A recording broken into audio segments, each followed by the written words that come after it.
Réponse et la fleur labyrinthe.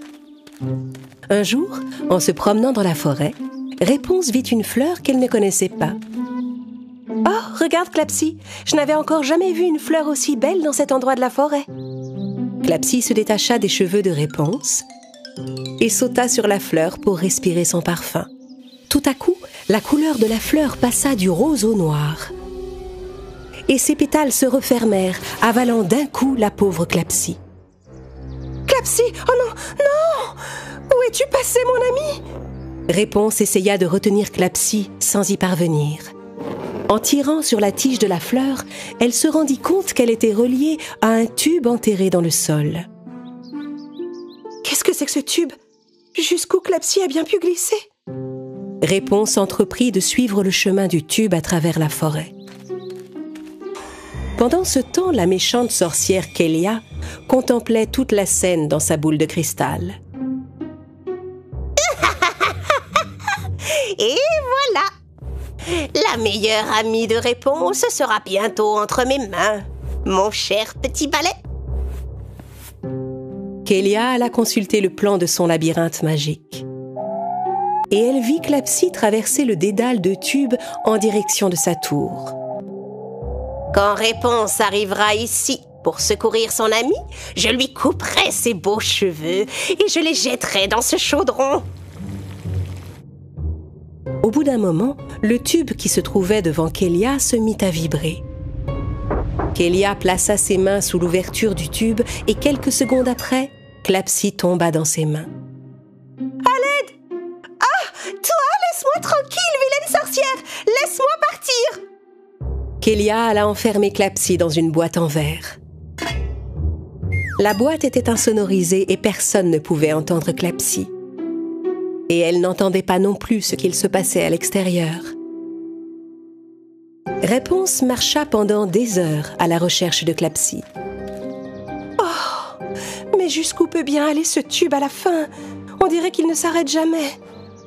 Elle s'apprêtait à s'asseoir sur un rocher pour se reposer, quand elle aperçut soudain la tour de Kélia qui se dressait au bout du chemin. Mais cette tour... Oh non, c'est pas vrai, ma pauvre Clapsy. Elle est sûrement tombée dans un nouveau piège de la méchante sorcière Kélia. Réponse creusa le sol pour déterrer le tube et défit une jonction pour l'ouvrir en deux. L'autre extrémité de ce tube arrive donc dans la tour de Kélia. Elle sortit 5 graines de lierre de sa poche et les lança dans le tube. Pour que les plantes poussent plus vite, elle versa quelques gouttes d'un élixir qu'elle avait sur elle. Au contact du liquide, les graines germèrent et les plantes se mirent à pousser. Kélia, occupée à élaborer son plan, ne se rendit compte de rien.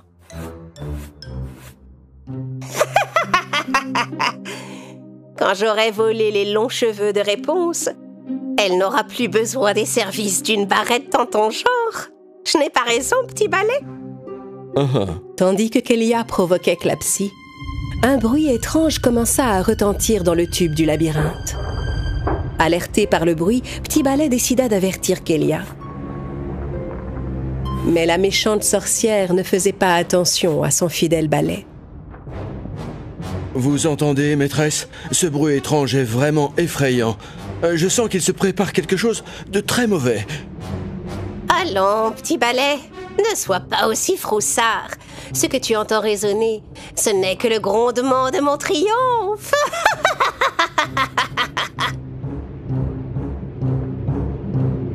Soudain, de longues branches de lierre sortirent brusquement du tube et pénétrèrent dans la pièce. Kélia regardait le lierre pousser à toute vitesse, stupéfaite. Les branches se multipliaient et grandissaient si vite qu'elles envahirent entièrement la pièce. Kélia essaya d'enfourcher son balai pour s'enfuir, mais elle était coincée par les lianes. Ah! C'est pas vrai, à l'aide! Je suis prisonnière de ce lierre! Ah! Relâche-moi tout de suite! Réponse regarda la tour de loin et vit le lierre qu'elle avait semé dans le labyrinthe de tubes ressortir par la fenêtre. Ça a marché. L'intérieur de la tour doit être complètement envahi par le lierre. Parfait. Et maintenant, je vais aller délivrer Clapsy. Réponse courut au pied de la tour envahie par le lierre et lança sa longue chevelure vers la fenêtre. En s'y agrippant comme à une corde, elle grimpa en haut de la tour. Kélia, toujours prisonnière du lierre, vit Réponse entrer et comprit ce qui s'était passé. Réponse, ma chérie. Allons, je t'en prie, libère-moi de ce lierre. Je ne toucherai pas à tes beaux cheveux, je te le promets. Non, je n'ai aucune confiance en toi, Kélia. Comment je pourrais encore te croire alors que tu viens d'enlever ma chère Clapsy? C'est mon amie, tu ne réussiras pas à nous séparer. Clapsy, enfermée dans la boîte en verre, appelait Réponse de toutes ses forces sans se faire entendre. Réponse regardait partout mais ne trouvait pas son amie Clapsy.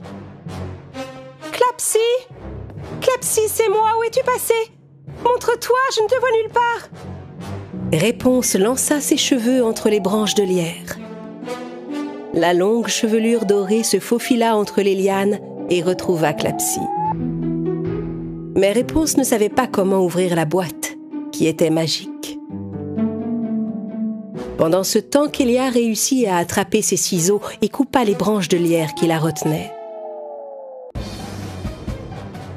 Elle s'approcha discrètement de Réponse pour couper ses cheveux, quand tout à coup, le lierre l'entoura à nouveau en la serrant encore plus fort. Qu'est-ce qui se passe encore?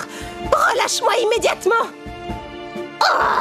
Encore raté, mais tôt ou tard.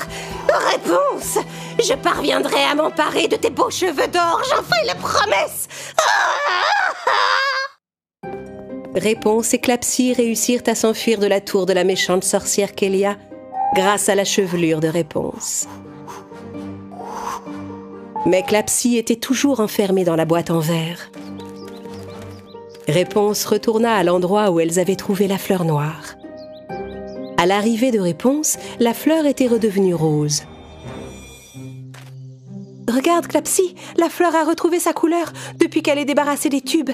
Elle va peut-être pouvoir nous aider. Réponse approcha la boîte qui contenait Clapsy de la jolie fleur. À cet instant, la fleur émit une vive lueur rose. Sous l'intensité de la lumière, la boîte en verre fondit et Clapsy fut libérée.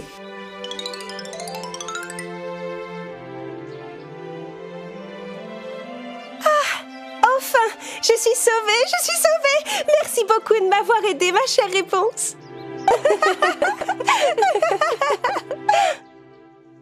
Débarrassée de son sortilège, la fleur rose illumina de sa douce lumière les deux chères amies. L'amitié de Réponse et de Clapsy était si forte qu'elle était capable de vaincre tous les sortilèges.